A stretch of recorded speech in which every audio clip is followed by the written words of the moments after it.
Mini vlog. Kakagising ko nga lang po pala dyan. Inising ako ng aking anak para alam na, bumaba. Habang nagtutupi ako ng mga kumot, yung anak ko naman busy sa paglalaro ng kanyang dede dahil yung kanyang gatas gustong-gusto niyang tumutulo sa higaan namin. Iniiwasan ko talaga magkaroon ng langgam sa higaan namin. Kaya talagang naglilinis ako at nagtatanggal ako ng kung ano-ano mga dumi-dumi dito sa higaan namin. Then, pagkababa ko, nakita ko naman tong aso ko. Nakala mo, isang taong kami hindi nagkita. Nagmamadali pa talaga bumaba dyan. And then pagkatapos kong ilapag yung aking anak sa kanyang lagayan ng kulungan, charot, sa kanyang playpen, ako naman dumiretso naman ako sa CR para maghilamos. And then pagkatapos ko nga po pala maghilamos dyan, nag-toothbrush ako. And then pagkatapos ko mag-toothbrush, hinalog-alog ko nga pala dyan yung aming lagayan ng tubig. Kami magsabi sa inyo, bakit ganyan yung lagayan niya ng tubig? Tanong nyo sa nanay ko. Pagtapos kong linisan yung inuman namin ng tubig, hinugasan ko naman yung mga plato at saka mga baso na hindi ko naman ininuman. Yun talaga ang lagi nating gawain. And then pagkatapos ko magugas, binabad ko naman tong manok para naman ipaghanda ko yung anak ko ng sopas. At habang pinapalambot ko pa dyan yung mga gulay-gulay, pagkatapos kong palambutin, nakita ko naman tong anak ko, ready at gutom na rin siya. Diyos ko, grabe ka, bibo, sumasayaw-sayaw pa nga yan. Napakatalino yung bata niyan at napakabait. Pero minsan may pagkaugali ko talaga. Hanggang pagkatapos ng pinaliguan ko na rin yung aking anak. Pagtapos kong pilusin yung aking bebe, nagwalis-walis na rin ako dyan. And then napansin ko tong isa kong maliit.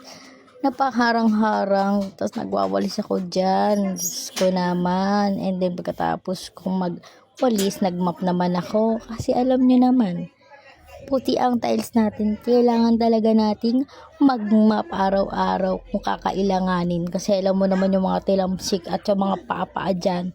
Lalo na may mga aso kami, kapag nababasa yung paa nila, magkakaroon talaga ng footmark.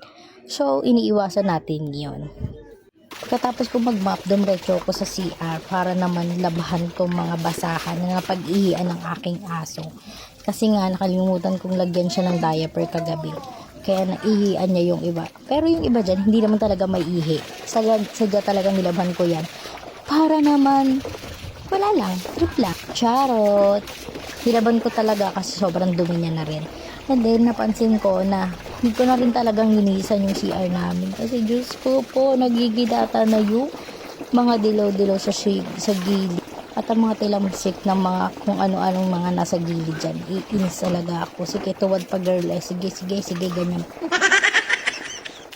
Pinupunasan ko pala dyan yung mga gilid-gilid. Kasi alam nyo naman yung mga tilamsik na shampoo, sabon, at kung ano-ano pa.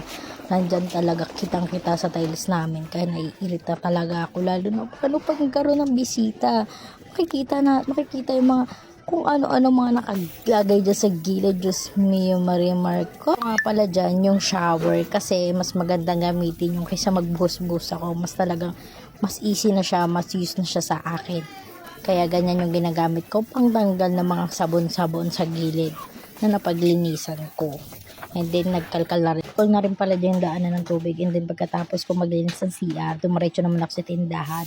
At nagwalis na rin ako ng mga kalat na nilagay ko kanina dito sa may sala. Patuloy na ako nagwawalis dyan. And then umupo ako. Hindi ako tamad dyan ni. Sadyang napaupulan talaga ako. Ang sakit kasi ng hita. Tapos kung magwalis, nagpunas-punas lang ako dito. And then, naglinis-linis lang dahil maalikabok. Yun lamang po. Maraming salamat. Please like and share and follow.